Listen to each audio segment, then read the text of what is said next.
మాజీ రాష్ట్రపతి అబ్దుల్ కలాంకి ఘన నివాళి. బీజేపీ నాయకులు గిద్దలూరు పట్టణ భారతీయ జనతా పార్టీ ఆఫీసులో పట్టణ అధ్యక్షులు అపిశెట్టి ఉదయ్ శంకర్ ఆధ్వర్యంలో మాజీ రాష్ట్రపతి అబ్దుల్ కలాం వర్ధంతి సందర్భంగా ఆయనకు ఘన నివాళి తెలియజేయడం జరిగింది. ఈ కార్యక్రమంలో జిల్లా ఉపాధ్యక్షులు భవనాసి వెంకట రామాంజనేయులు మాట్లాడుతూ అబ్దుల్ కలాం 1931 అక్టోబర్ 15న జన్మించిన ఆయన నిరుపేద కుటుంబానికి చెందిన ఆయన పేపర్ బాయ్గా కుటుంబ పోషణలో తండ్రికి తోడ్పాటు అందించారు. 2002 నుండి 2007 వరకు దేశ అధ్యక్షులుగా పనిచేశారు. ప్రజలు దేశం ముఖ్యమని భావించేవారు.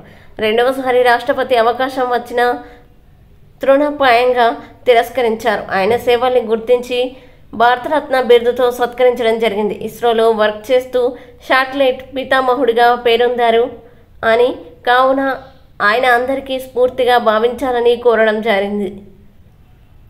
ఈ కార్యక్రమంలో జిల్లా ఎస్సీ మోర్చా ప్రధాన కార్యదర్శి మట్టెమల్ల పుల్లయ్య, జిల్లా మైనార్టీ అధ్యక్షులు షేక్ ఖాదర్ వలీ షఫీ, రాచర్ల మండల అధ్యక్షులు మీనగ రాజగోపాల్ రెడ్డి, పట్టణ ఉపాధ్యక్షుడు ఎం రమణ, పట్టణ జనరల్ సెక్రటరీ మునగ నూరి రామకృష్ణ, వేమూరి శ్రీనివాసులు పాల్గొనడం జరిగింది. ఈరోజు గిద్దలూరు పట్టణ బీజేపీ ఆఫీసులో కేంద్ర నాయకత్వం, రాష్ట్ర నాయకత్వం, జిల్లా నాయకత్వం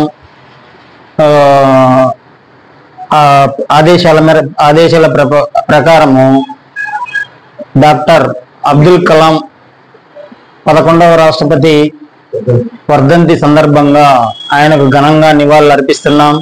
ఈ దేశానికి ఆయన సేవలు చాలా ముఖ్యమైనవి. యువత, ప్రజలు ఆదర్శంగా ఆయన చాలా తీసుకోవచ్చు. ఎందుకంటే చిన్నప్పటి నుంచి కూడా ఆయన రామేశ్వరం, తమిళనాడులోని రామేశ్వరంలో జన్మించి 1931 అక్టోబర్ 15వ తేదీన జన్మించిన ఆయన నిరుపేద కుటుంబంలో జన్మించి కూడా ఉన్నతమైన అభ్యాసాలను చేస్తూ వాళ్ళ కుటుంబ పోషణ కోసం చిన్నప్పుడు ఇంటింటికి పేపర్ బాయ్గా కూడా పనిచేయడం జరిగింది. అంతేకాకుండా ప్రతి సేవా కార్యక్రమంలో కూడా చిన్నప్పటి నుంచి కూడా ఆయన పాల్గొంటూ అదే స్ఫూర్తితోటి ఈ గ్రాడ్యుయేషన్ పూర్తి చేశారు.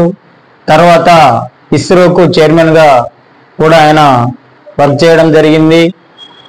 ప్రతి దాంట్లో కూడా ఆయన అంటూ తన ముద్రను వేసుకుంటూ ఈ భారతదేశానికి ఆయన కుటుంబం లేకపోయినా ప్రజలే కుటుంబం, ప్రజలే ముఖ్యమనే ఉద్దేశంతో ఆయన ఈ 11వ రాష్ట్రపతిగా ఆయన పనిచేయడం జరిగింది. అంతేకాకుండా ఆయన సేవలను గుర్తించి భారత ప్రభుత్వం భారతరత్న అవార్డు కూడా ఇవ్వడం జరిగింది. ఈరోజు ఆయన వర్ధంతి సందర్భంగా భారతీయ జనతా పార్టీ గిద్దలూరు ఆఫీస్ నందు పట్టణ అధ్యక్షుడు అపిశెట్టి ఉదయ్ శంకర్ గారి ఆధ్వర్యంలో ఆయనకు ఘన నివాళి అర్పిస్తున్నాం. భారత్ మాతా కీ జై.